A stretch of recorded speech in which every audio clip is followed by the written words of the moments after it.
श्रोताओं नमस्कार, मैं बजरंग हरसवाल आज आपके साथ। और आज हम एक विशेष वार्ता करेंगे, विशेष बिंदु पर चर्चा करेंगे एक ऐसे व्यक्तित्व के बारे में जिन्होंने आज़ादी से कई वर्ष पूर्व हमारे चूरू जनपद में शिक्षा, सेवा और विशेष करके बालिका शिक्षा की अलग जगाई। उन्होंने गौ सेवा को इस प्रकार का ध्येय बनाया कि एक मुहिम बन गई और उस समय एक विशेष रूप से सबके मन में ये भावना आ गई थी उनके नक्शे कदम पर चलने की, उनसे प्रेरणा लेने की। तो ऐसी एक शख्सियत हुई हमारे चूरू जनपद में स्वामी गोपाल दास। एक ऐसा नाम जो चूरू में आज जन जन के हृदय पे अमिट छाप छोड़ रहा है, अंकित हो गया है, और उसी के लिए हम आज चर्चा करेंगे। आज चर्चा में हमारे साथ हैं श्री दिलीप जी सरावग। नमस्कार दिलीप जी, आपका हार्दिक स्वागत और अभिनंदन करना चाहूंगा इस चर्चा में। धन्यवाद बजरंग जी। श्री दिलीप जी संयोजक हैं स्वामी गोपाल दास संस्थान चूरू के, और आप स्वामी गोपाल दास जी के जो कार्य थे उनको आगे बढ़ा रहे हैं, उनकी प्रेरणा को लगातार आगे संचित कर रहे हैं और लोगों तक पहुंचा रहे हैं। तो आपसे हम विशेष चर्चाएं करेंगे आज इस बारे में। और दिलीप जी, सबसे पहले मैं पूछना चाहूंगा कि स्वामी गोपाल दास जी, उनका जन्म कहाँ हुआ, कैसे पले बढ़े और किस प्रकार की शिक्षा उनको शुरुआत में मिली, इस बारे में हमें बताएं। जी बजरंग जी, आपके माध्यम से मैं सभी सुधी श्रोताओं का इस कार्यक्रम में अभिनंदन करता हूं। और स्वामी गोपाल दास जी, जिन्हें हम चूरू की आत्मा कहते हैं, उनका जन्म है अपने चूरू शहर से उत्तर दिशा में गांव है भेरूसर, जो लगभग चूरू से 7 कोस यानी लगभग 20 किलोमीटर की दूरी पर है। और तारानगर रोड पर भेरूसर गांव में एक बहुत ही निर्धन सामान्य किसान परिवार में उनका जन्म हुआ था, बिंजाराम जी के घर। चूंकि बालक गोपाल अपने माता पिता की अंतिम संतान थे और वो बहुत छोटे से थे, तभी उनके पिताजी का देहावसान हो गया था। और माताजी मेहनत करती थी, परिश्रम करती थी, तो वो बालक गोपाल को लेकर के चूरू शहर में मजदूरी करने के लिए, काम करने के लिए आ गई थी। वो कालखंड ऐसा था, 1882 में उनका जन्म हुआ था बजरंग जी, जब हम अंग्रेज़ों के गुलाम थे और हमारा मानव जीवन यहाँ का बहुत ही कष्टपूर्ण और शोषण से युक्त था। एक महिला का उस दौर में संघर्ष करना बहुत ही विकट था। श्रीमती नौजा देवी अपने बच्चे को लेकर के चूरू में जब आई, तो उस समय देखिए आप, हमारा चूरू है वो प्रमुख व्यापारिक मंडी था देश की। और यहाँ जब वो धनिक वर्ग था, उनके घरों में सुबह जल्दी जागती थी माँ, और वो अन्न पीसने का काम करती थी, उनके घरों में बर्तन साफ करने का काम करती थी। तो जो स्थिति थी उसमें गोपाल को लेकर के वो साथ आई और चूरू आई। पहला तो यही था, जन्म भेरूसर में हुआ उनका। दिलीप जी, आपने बहुत ही अच्छी जानकारी दी स्वामी गोपाल दास जी के बारे में। चूंकि कष्टमय जीवन जब किसी का बचपन में होता है तो निश्चित रूप से वहीं इस प्रकार के संस्कार पड़ जाते हैं कि वो बालक आगे जाकर संघर्षमय जीवन में से निखर जाता है और तपने के बाद ही कुंदन और सोना हीरा बनता है, ऐसा ही हम मानते हैं। तो मैं आपसे चर्चा करना चाहूंगा कि इस विकट परिस्थिति में वो शिक्षा कैसे ले पाए और उस समय शिक्षा का किस प्रकार का माहौल था, वो गोपाल दास जी को मिला। जी बजरंग जी, जैसा कि मैंने बताया कि बहुत ही छोटी आयु में पिता का साया उठ गया, तो माँ नौजा देवी बालक गोपाल को लेकर के चूरू में आती हैं। और चूरू शहर में वो लोगों के घरों में अनाज पीसने का, बर्तन साफ करने का कार्य करने के लिए जाती थी। ज़्यादातर घरों में उन्हें छोटे बच्चे को साथ लेकर आने के लिए मना कर दिया गया।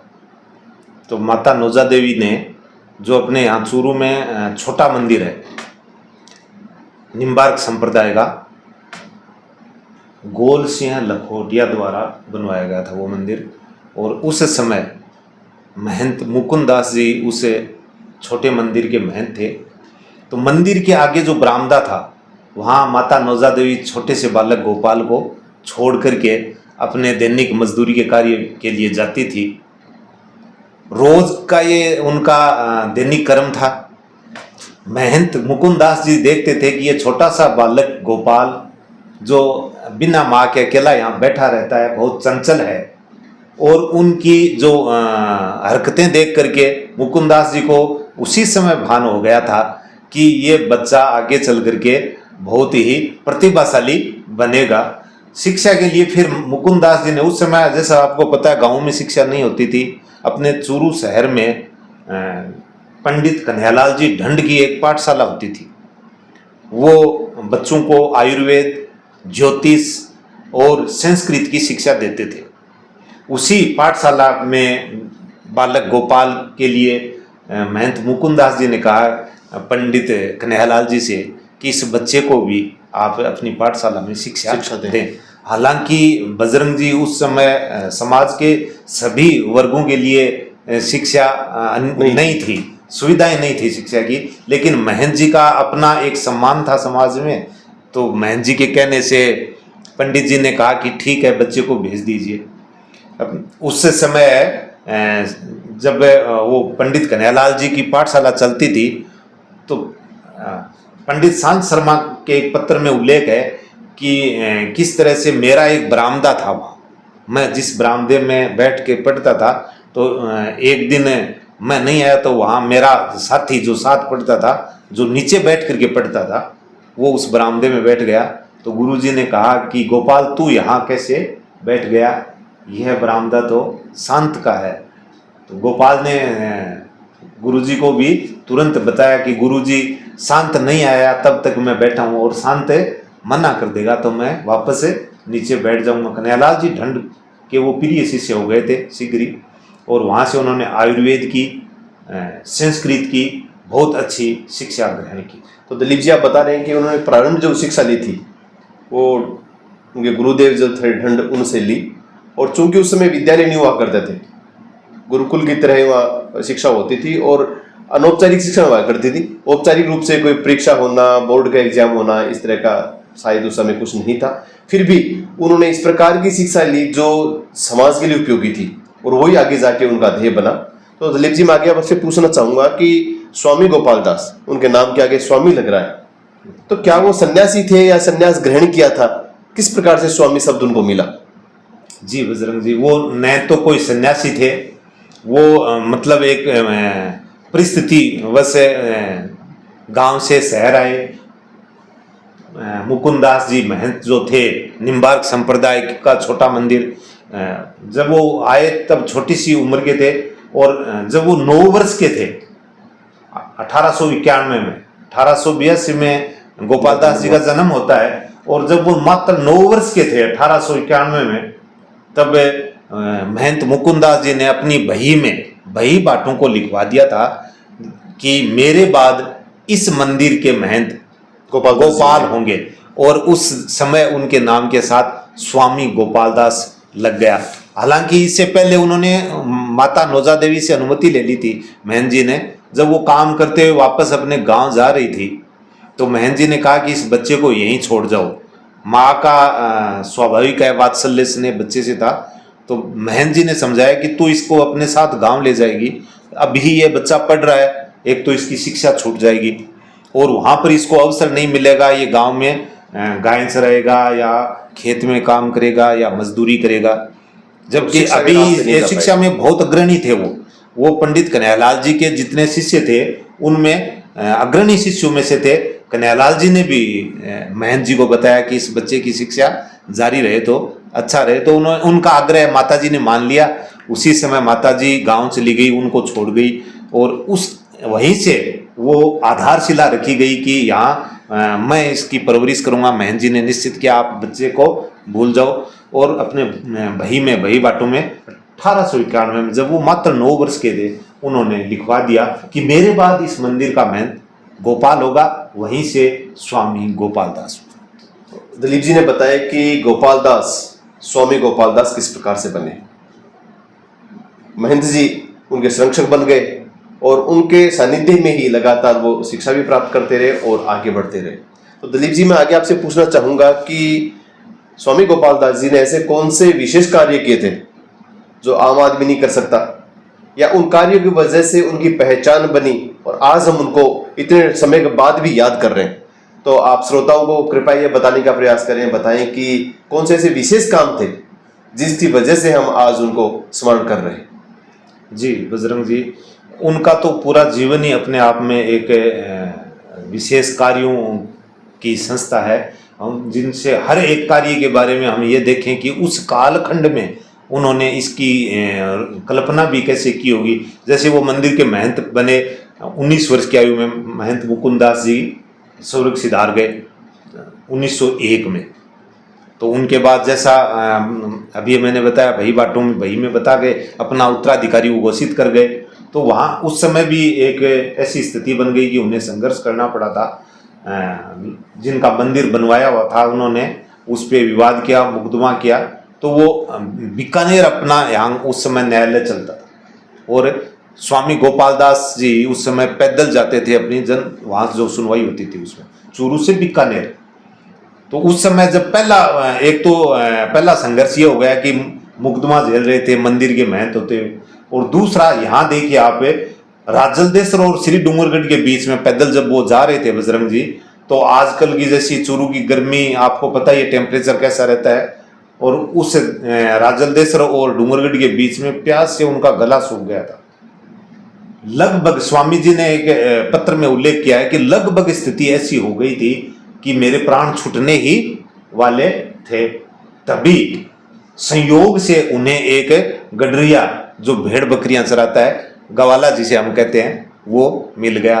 और उनके पास पानी की वो एक लोटड़ी जिसे हम बोलते हैं, जिसमें पानी मिट्टी की बनी होती हुई होती है और बहुत ज्यादा टेम्परेचर में भी ठंडा पानी रखती है, ठंडा रहता है, उसके पास दी। और उस गडरिये ने स्वामी जी को पानी पिलाया जिससे उनके प्राण बचे। और वहीं उन्होंने एक पहला प्रण वहीं लिया कि मैं कम से कम इस प्रकार से कुएं और कुंड बनवाऊं, यहाँ जन सेवा का पहला जो बीज वो संकल्प हो गया उनका कि मैं कुएं और कुंड बनवाऊं कि किसी असहाय का, गरीब का, यहाँ तक कि किसी पशु पक्षी का भी पानी के अभाव में प्यास से प्राण न चले जाएं। इसके अलावा आपने बताया कि जन सेवा को उनके बीज बोया गया और वहां से उन्होंने सेवा का मार्ग चुन लिया। तो क्या शिक्षा में भी उन्होंने विशेष कार्य किया था, उसके बारे में थोड़ा प्रकाश डालें। जी, इसी समाज सेवा शिक्षा के कार्य को ध्यान में रखते हुए रामनवमी के दिन विक्रम संवत 1964 ईस्वी सन है 1907 में, बजरंग जी मैं ईस्वी सन वर्ष का विशेष रूप से जोर दे रहा हूँ, 1907 में वो यहाँ अपने गुरु पंडित कन्हैयालाल जी ढंड के अध्यक्षत्व में एक संस्था बनाते हैं और नाम रखते हैं सर्वहितकारिणी। बड़ा सुंदर नाम, सर्वहितकारिणी, सबका भला करने वाली। उस 1907 में जब हम अंग्रेजों की गुलामी का दंश झेल रहे थे, सबके हित की बात करना ही अपने आप में अपराध था। और 1907 में जब वो सर्वहितकारिणी सभा का गठन करते हैं तो उसके उद्देश्यों में ये है कि पीड़ित मानवता की सेवा, समाज की अंतिम पंक्ति में खड़े व्यक्ति, चाहे वो शोषित हो, पीड़ित हो, महिला हो, सबकी शिक्षा के लिए प्रयास करना। और सबसे प्रमुख जो उनका प्रयास था सर्वहितकारिणी सभा के माध्यम से, वो था सर्वहितकारिणी पुत्री पाठशाला की स्थापना। मैं दिलीप जी पूछना चाहूंगा इसी बात को आगे बढ़ाते हुए कि सर्वहितकारिणी पुत्री पाठशाला ये कहाँ शुरू की गई थी और क्या आज भी वो वर्तमान में अस्तित्व में है, और किस प्रकार का विद्यालय आज के परिप्रेक्ष्य में, इस बारे में थोड़ी जानकारी दें। जी, शुरुआत में सर्वहितकारिणी सभा शुरू करना भी अपने आप में बहुत ही दुरूह कार्य था बजरंग जी। उस समय स्थिति ये थी कि बाल विवाह होते थे, और बाल विवाह के साथ साथ में हमारे यहाँ महामारियों का बहुत प्रकोप था। चेचक, हैजा, अनेक प्लेग ऐसी महामारियां आती थी जिसमें अनेक लोग असामयिक मृत्यु प्राप्त कर लेते। उस समय इलाज कम होता था तो मौतें ज्यादा हुआ करती थी। जी, और ऐसे में बाल विधवाएं भी बहुत हो जाती थी। 10 से 15 वर्ष की आयु के बीच की बालिकाएं विधवा हो जाती थी। और हमारे समाज में विधवा 10-15 वर्ष की बच्ची का जो जीवन है वह बहुत ही कष्टपूर्ण होता था। ऐसी बालिकाओं के लिए उन्होंने जो शिक्षा केंद्र खोला उसका नाम था सर्वहितकारिणी पुत्री पाठशाला, जिसमें सिलाई पढ़ाई के साथ साथ सिलाई, कढ़ाई, बुनाई ये कार्य भी सिखाए जाते थे। और पहली जो शिक्षिका थी वो श्रीमती पार्वती जी थी। वो जो पहली क्लास जब उनकी लगी तो उन स्वामी जी और उनके विद्यालय के स्टाफ का स्वागत पत्रों से किया गया था, क्योंकि समाज में जब भी कोई लीक से हट करके कार्य करता है तो समाज वो स्वीकार नहीं करता। हाँ, तत्समय स्वीकार नहीं करता। तो बड़ा अच्छा आपने बताया, बड़ी शानदार जानकारी दी कि शिक्षा के साथ उन्होंने व्यवसाय को भी जोड़ा कि जिससे हम अपने आजीविका को चला सकें, कुछ कमा सकें, जिससे कि घर भी चले और शिक्षा भी मिल जाए। तो मैं दिलीप जी आगे आपसे पूछना चाहूंगा कि उन्होंने बहुत शानदार काम किया जनसेवा के लिए, शिक्षा के लिए, गौ सेवा, चूंकि नाम गोपाल दास उनका था और माना जाता है कि चूरू में गौ सेवा के वो पर्याय माने जाते थे, तो उस क्षेत्र में उनका कोई विशेष कार्य है तो आप बताएं। जी, बहुत ही विशेष कार्य है गौ सेवा के लिए। गौ सेवा के लिए उन्होंने अपने यहाँ चूरू से बाहर नाथ जी की टिल्ले की तरफ जाते हैं तो पिंजरा पोल आज भी स्थापित है। तो गायों के लिए उन्होंने विशेष रूप से उसी समय बागला परिवार से निवेदन करते हुए गौशाला नए सिरे पे गौशाला स्थापित, श्री पिंजरा पोल गौशाला स्थापित करवाई, बल्कि गायों के लिए बहुत ज़्यादा भूमि उस समय बीकानेर राज्य से छुड़वाई, जिसे गोचर भूमि कहते हैं।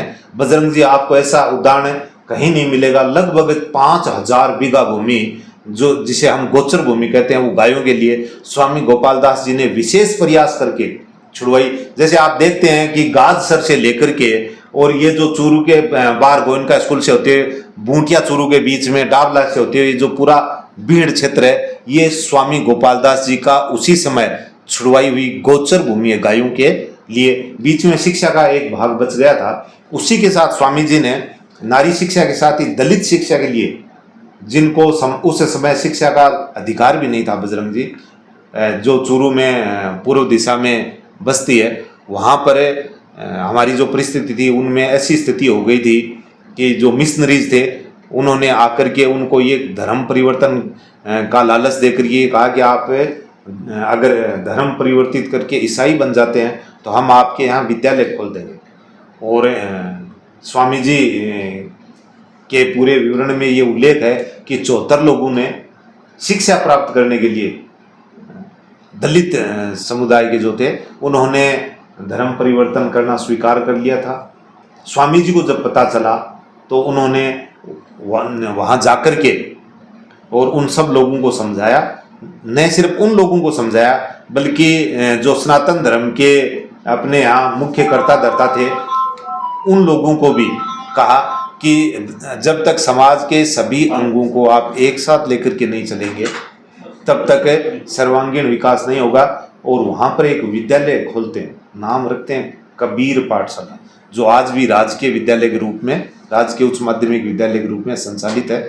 दलित अच्छी जानकारी आपने दी कि आज भी राजकीय विद्यालय के रूप में कबीर पाठशाला चूरू में संचालित है और वो भी स्वामी गोपाल दास जी की देन थी। चूरू में जो राजकीय कन्या महाविद्यालय है उसका नामकरण स्वामी गोपाल दास जी के नाम से किया गया है। तो उसके पीछे क्या इस तरह की कहानी रही कि स्वामी गोपाल दास जी का नाम ही क्यों रखा गया, इस बारे में थोड़ी हमें जानकारी और दें। जी बजरंग जी, जैसा अभी मैंने आपको बताया कि बालिका शिक्षा के क्षेत्र में स्वामी जी का जो योगदान है वह अद्वितीय है। उस समय बालिका शिक्षा की नींव रख दी उन्होंने और बालिका शिक्षा के लिए राजकीय बालिका महाविद्यालय खुला था। स्वामी गोपाल दास जी के बारे में जब कार्य हम लोग कर रहे थे तो शहर के सभी वर्ग के लोगों का एक मत था कि बालिका शिक्षा के क्षेत्र में अगर कोई काम हो उस संस्थान का नाम स्वामी जी के नाम से हो। वहाँ पर सर्वसम्मति से एक हमने प्रस्ताव दिया सभी ने और मुझे ये सौभाग्य से दायित्व सौंपा कि आप इस क्षेत्र में काम करेंगे नामकरण करवाने का, और किसी भी तरह की अड़चन बाधा आए तो सबका सहयोग मिलेगा। और बजरंग जी, मैं आपको बताऊं कि जब भी स्वामी गोपाल दास ये गर्ल्स कॉलेज का नामकरण करवाने के लिए मैंने प्रयास किए, जो भी आवश्यक जो दस्तावेज बनाने थे, काम करना था, भागदौड़ थी, लेकिन सभी राजनीतिक दलों, सभी समाज के वर्गों, सभी लोगों का बहुत ही सकारात्मक सहयोग रहा। और पिछली सरकार में मुख्यमंत्री अशोक गहलोत की जो सरकार थी उसमें मंत्रिमंडल ने ये फैसला किया कि चूरू के राजकीय महाविद्यालय का जो नाम है वो स्वामी गोपाल दास जी के नाम से स्वामी गोपाल दास राजकीय बालिका महाविद्यालय चूरू होगा, और उसमें सभी का सकारात्मक सहयोग और योगदान रहा है। तो दिलीप जी, आपने बताया कि बालिका शिक्षा की अलख आज़ादी से वर्षों पूर्व जगाई थी स्वामी गोपाल दास जी ने। उन्होंने ही शुरुआत की थी सर्वहितकारिणी सभा की। चूंकि बालिका शिक्षा को शुरू से समर्पित रहे थे, तो राजकीय कन्या महाविद्यालय का नाम स्वामी गोपाल दास कन्या महाविद्यालय करके हमने उनको चूरू के लिए अमर कर दिया है। इसके लिए पूरी जनपद को, चूरू के सभी पूरी जनता को मैं धन्यवाद देना चाहूंगा कि हम सब ने मिलकर ये प्रयास किया और हम सफल हुए। जी, आगे बढ़ते हुए हम चर्चा करेंगे कि आज के दिन चूंकि गोपाल दास जी इतने प्रासंगिक हो गए हैं कि हम उनको लगातार याद करें, तो आप लोगों ने एक विशेष पुरस्कार भी शुरू किया है, स्वामी गोपाल दास स्मृति पुरस्कार। तो ये पुरस्कार की पृष्ठभूमि क्या रही, किन व्यक्तियों को दिया जा रहा है और अब तक किस चीज को दिया जा चुका है, इसके बारे में भी थोड़ा हमें जानकारी दें कि किस पुरस्कार है जो दिया जा रहा है। जी बजरंग जी, ऐसा है कि स्वामी जी के कार्य तो गांधी जी के भारत आगमन से पहले इतने बड़े थे, और चूरू में 1952 में उनका जो भवन है सर्व हितकारिणी सभा, उसके आगे स्वामी गोपाल दास चौक पे उनकी मूर्ति लगी हुई थी। तो वहाँ उनका जो कार्य है उसके बारे में लगातार पढ़ते हुए महसूस हुआ मुझे। और 2003 में जब मैं शिक्षाविद दयाराम जी महरिया के संपर्क में यहाँ आया, तो उन्होंने फिर से उनके किए गए कार्यों पर एक पुस्तक लिखवाई, और साक्षरता विभाग के माध्यम से गांव-गांव के महात्मा गांधी पुस्तकालय एवं वाचनालय में वो पुस्तक पहुंचवाई उन्होंने, ताकि आम जन युवा पीढ़ी को उनके कार्यों के बारे में जानकारी मिले। उन्होंने मुझे प्रेरित किया कि चूरू के ऐसे महापुरुष के बारे में सभी लोगों को जानकारी हो। तो उन्होंने ये विचार दिया, और फिर मैं अध्ययन करते हुए अपने जो साथी हैं उनसे मिलकर के मैंने विचार किया कि क्यों न उनकी पुण्यतिथि 9 जनवरी पर श्रद्धांजलि सभा आयोजित करते हैं। उसके साथ ही उनके नाम से उन्हीं की तरह कार्य करने वाले समाज सेवा, शिक्षा, चिकित्सा जैसे कार्यों में उल्लेखनीय योगदान देने वाले लोगों को हर वर्ष पुरस्कार दें। राशि कम है, 11,000 रुपये है, लेकिन स्वामी जी का नाम है वो बहुत बड़ा है। जो पहला पुरस्कार स्वामी गोपाल दास पुरस्कार हमने दिया 2019 में, वो स्वामी जी के जितने भी किए गए कार्य हैं उन पर बहुत गहराई से रिसर्च करके पत्रों के प्रकाश में स्वामी गोपाल दास कर्तृत्व एवं व्यक्तित्व पुस्तक लिखने वाले चूरू के स्वनाम धन्य लेखक इतिहासकार श्री गोविंद अग्रवाल जी को दिया था। बहुत बढ़िया बात। गोविंद नगर श्री चूरू के संस्थापक, चूरू के इतिहास के लेखक और स्वामी गोपाल दास जी के बारे में जो जानकारियां थी उनको तथ्यात्मक ढंग से कई महीनों तक बीकानेर अभिलेखागार में रहते हुए कलकत्ता से अन्य शहरों से जुटा करके हम सब के बीच में लाने वाले गोविंद जी अग्रवाल को पहला पुरस्कार स्वामी गोपाल दास पुरस्कार दिया गया। इसके बाद में हमने लगातार स्वामी गोपाल दास पुरस्कार है वो जैसे उनके साथ चंद्रमल जी भैड़ काम कर रहे थे उनको दिया गया। सरदेव राम जी आर्य जो भारत में पहले दलित जिला प्रमुख हैं और दलितों की शिक्षा के लिए उन्होंने बहुत ही उल्लेखनीय कार्य किया। और अमेरिका में गणितज्ञ डॉक्टर घासीराम वर्मा, जिन्होंने आपको बड़ा सुखद आश्चर्य होगा जान करके कि पद्मश्री पुरस्कार के लिए राज्यसभा में भेजा जा रहा था, उसके लिए भी मना कर दिया था। हम जब हमारी चयन समिति चर्चा कर रही थी तो लगभग लोगों का ये मानना था कि वो पुरस्कार नहीं लेते हैं तो मना कर देंगे, लेकिन जब उन्हें हमने मेल भेजा अमेरिका में कि स्वामी गोपाल दास जी के नाम से पुरस्कार शुरू किया है वो दे रहे हैं, तो उन्होंने हर्ष के साथ इसे स्वीकार कर लिया। डॉक्टर घासीराम जी को ये पुरस्कार मिल चुका है। स्वतंत्रता सेनानी, क्योंकि स्वामी जी आज़ादी के आंदोलन में जेल में रहे, तो हनुमान सिंह जी बुढ़ानिया को ये पुरस्कार मिल चुका है। इसके अलावा जो चूरू में भामाशाह के रूप में शिक्षा के लिए बहुत ही श्रेष्ठ कार्य करने वाले बनवारी जी सोती को ये पुरस्कार मिल चुका है। इस प्रकार से उन्हीं के बताए मार्ग में जैसे अनेक गांव के लोगों को शिक्षा का मार्ग देने वाले, उस समय अपने यहाँ बीकानेर के बाद आसपास कोई बड़ा कॉलेज नहीं था, 1945 में बहुत ही बड़ा कॉलेज खोलने वाले सेठ कन्हैयालाल जी लोहिया को ये पुरस्कार हम दे चुके हैं। जो समाज के लिए जिनका उल्लेखनीय योगदान है, ऐसे लोगों को ये हम पुरस्कार दे चुके हैं। और उनकी जो स्वामी जी की पुण्यतिथि है 9 जनवरी, उस पर वार्षिक पुरस्कार के साथ श्रद्धांजलि सभा का आयोजन करते हैं। तो दिलीप जी, आपने बताया कि स्वामी जी को अमर रखते हुए, उनकी प्रेरणा को जन जन तक पहुंचाते हुए एक विशेष पुरस्कार दिया जा रहा है। और ये पुरस्कार भी उन चुनिंदा लोगों को दिया जा रहा है जो स्वामी जी के नक्शे कदम पे चल रहे हैं, उनके कार्यों को आगे बढ़ा रहे हैं और समाज में अपना विशिष्ट स्थान भी रखते हैं। तो चलते चलते मैं आपसे एक प्रश्न और करना चाहूँगा कि हमारे श्रोताओं को, विशेष करके आज की युवा पीढ़ी है, चाहे वो महिला है, पुरुष हैं, लड़के हैं या लड़कियां हैं, उनको आप क्या संदेश देना चाहेंगे स्वामी जी के जीवन से लेते हुए, कि किस प्रकार वो स्वामी जी के जीवन से प्रेरणा लें और उन प्रेरणाओं को अपने जीवन में उतारते हुए अपने जीवन को किस प्रकार से अच्छा बना सकते हैं, सुंदर बना सकते हैं, सजीव बना सकते हैं और उस जीवन का समाज सेवा में किस प्रकार से वो उपयोग कर सकते हैं, इस बारे में थोड़ा हमें जानकारी दें। जी, स्वामी जी का पूरा जीवन ही समाज सेवा और पर उत्सर्ग के लिए, जन कल्याण के लिए उनका जीवन है, वो हमारे सामने एक आदर्श के रूप में है। उनके जैसा जीवन तो हर नागरिक के लिए संभव नहीं है, लेकिन उनसे छोटी छोटी एक एक चीज भी अगर हम ग्रहण करके अपने जीवन में उतारें तो हमारा जीवन सफल हो सकता है। जैसे उनका मूल ध्येय ये था कि पीड़ित मानव है, उसकी सेवा हमें करनी चाहिए। तो आज के संदर्भ में मैं बजरंग जी ये बताना चाहूँगा कि आज भी हमारे अनेक प्रकार से लोगों के जो कष्ट हैं, उनका कष्ट दूर करने के लिए हम छोटे छोटे प्रयास कर सकते हैं। हमारे चारों ओर ऐसे अनेक बच्चे हैं जिनमें प्रतिभाएं होते हुए भी अवसर नहीं मिले, तो उन बच्चों की उस प्रतिभा, उसके अनुकूल अगर हम उनके शिक्षण में, उनके आगे बढ़ने में कहीं मदद करें तो ये निश्चित रूप से स्वामी जी के बताए मार्ग के अनुरूप है। जैसे अभी हम देख रहे हैं कि ग्लोबल वार्मिंग है, टेम्परेचर बढ़ रहा है, तो उन्होंने उस समय कितने समय से पहले उन्होंने बीड़ भूमि छुड़वाई। तो आज भी पर्यावरण संरक्षण के लिए स्वामी जी के जीवन से हमें प्रेरणा लेनी चाहिए। और मैं तो ये कह रहा हूँ कि भारत सरकार, राजस्थान सरकार इसके लिए विशेष जो प्रयास कर रही है, हमारे रोल मॉडल होने चाहिए स्वामी गोपाल दास जी की पर्यावरण संरक्षण के लिए। अब आप देखिए चूरू शहर में जो गढ़ चौराहा है, यहाँ से लेकर के रेलवे स्टेशन तक आज भी जो आप बड़े बड़े नीम के वृक्ष देख रहे हैं, ये स्वामी गोपाल दास जी ने उस समय अपने कंधे पर घड़े से पानी डालते हुए लगाए थे।